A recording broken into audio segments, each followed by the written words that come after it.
Place the saw in its vertical position. Use your foot to release the bottom legs. Release and open top legs. And then pull the saw up to its horizontal position. After raising the blade, remove the guard from its onboard storage.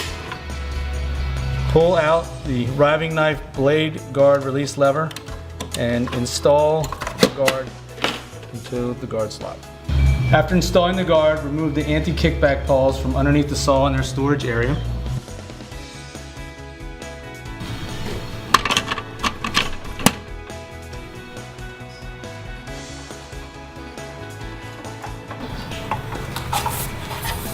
Install the fence on the outer pin locators.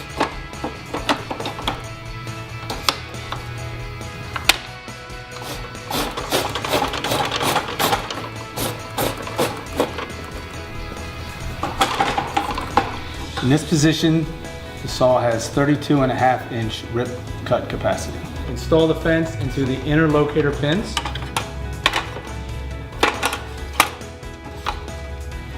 Raise the material support to the second position.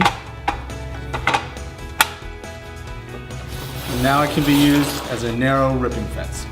To use the saw to make non-through cuts, you must first remove the guard. Use the riving knife blade guard release lever to release the guard. Return the guard to its onboard storage. Then remove the riving knife from its onboard storage. Use the riving knife blade guard release lever and install the riving knife behind the blade.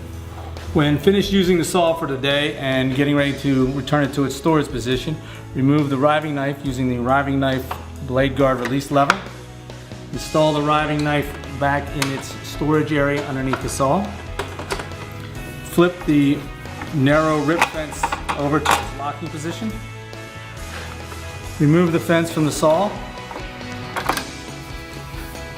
and place it in its storage position on the saw, and then simply lower the blade and the saw is ready for storage. Designed to be portable and to withstand job site conditions, the saw can be packed up as easy as set up.